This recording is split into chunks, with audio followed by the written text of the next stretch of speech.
Welcome back ناظرین. ہم بات کر رہے ہیں لا اینڈ آرڈر سچویشن کی اور خاص طور پر راجن پور میں پولیس نے ایک آپریشن کیا کچے کے نوگو علاقے میں.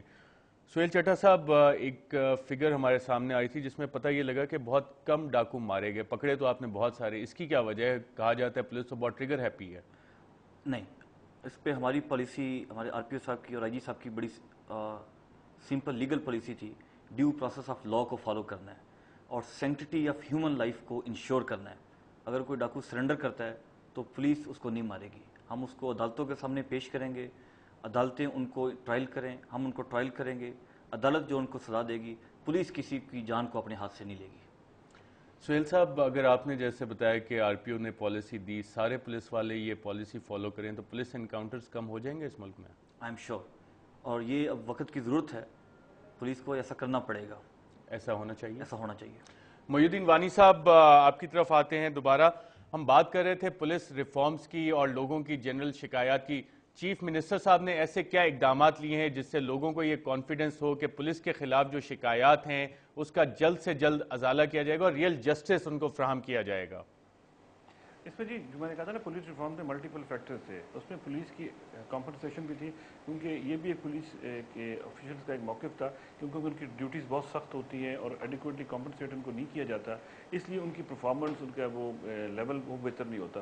تو آپ کو یاد ہوگا کہ آج سے 2 سال پہلے پولیس کی سیلریز ڈبل کی گئیں اور تقریباً 10 بلین کا ایڈیشنل فائنینشیل برڈن گورنمنٹ نے اٹھایا تاکہ ان کو ایڈیکویٹلی کمپنسیٹ کیا. سیکنڈلی، اگر آپ دیکھیں جتنے پولیس کے شہدا ہیں ان کے کمپنسیشن پیکیجز کو بہت اچھی حد تک ریویو کر کے اپڈیٹ کیا گیا اور ان کو بڑھایا گیا، تاکہ جو دنیا سے چلا گیا اس کا تو آپ کچھ نہیں کر سکتے، لیکن پولیس کا یہ بندہ جو اپنی جان دیتا ہے، جو چیک پوسٹ پہ کھڑا ہو کے گولی کے آگے کھڑا ہوا ہے، اس کو یہ خیال ہو کہ پیچھے اسٹیٹ اس کو لک آفٹر کر رہی ہے. تو بات یہ ہے کہ پولیس کی ٹریننگ، پولیس کی ریکروٹمنٹ میں میرٹ. ہاں، دوسری بات یہ کہ جب ریکروٹمنٹ ہوئی ہے، ریکروٹمنٹ میں اگر آپ دیکھیں کہ there was zero interference from political interference, اور ایسے آفیسرز کے پینل بنائے گئے جو آؤٹ آف ڈسٹرکٹ سے دوسری جگہ سے آئے اور انہوں نے اچھی میرٹ پہ ریکروٹمنٹ کی، اور کسی نے کہیں کوئی، آپ میڈیا آپ سامنے بیٹھا ہے، آپ نے بھی کہیں اس پہ کوئی انگلی نہیں اٹھائی.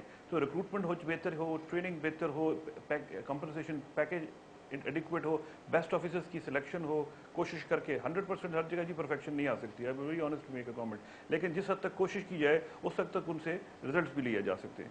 تو I hope in difficult circumstances میں پنجاب پولیس کوشش کر رہی ہے کہ بہتر پرفارم کرے. سہیل ظفر چٹھا صاحب، آپ اپنے باقی پولیس افسران، آپ کے جو کولیگز ہیں، ان کے لیے کیا لیسنز ہیں جو آپ شیئر کرنا چاہیں گے؟ نمبر 1، کہ جس مقصد کے لیے ہم لوگ ہیں اپنی اپنی سیٹس کے اوپر، وہ مقصد بڑا نوبل ہے اور اس کے لیے ہمیں 100% اپنی آؤٹ پٹ دینی چاہیے. سہیل ظفر چٹھا صاحب اور محی الدین وانی صاحب، آپ دونوں کا پروگرام رپورٹر میں شرکت کا شکریہ. ناظرین، راجن پور کے نوگو علاقے میں پولیس نے ایک کامیاب آپریشن کیا اور پولیس کو کہا جاتا ہے کہ اگر پولیس کوئی کام کرنا چاہے تو وہ ایفیکٹولی کر سکتی ہے، اور کم از کم اس علاقے میں انہوں نے کر دکھایا. دہشت گردی کے خلاف جنگ میں پچھلے 10 سے 11 سال میں ہمیں کامیابیاں کیوں حاصل نہیں ہو رہی؟ اگر ہم راجن پور کا ماڈل دیکھیں اور اس سے کچھ لیسن سیکھنے کی کوشش کریں تو شاید ان سوالات کا بھی ہمیں جواب معلوم ہو سکے. اجازت دیجیے گا. اللہ حافظ.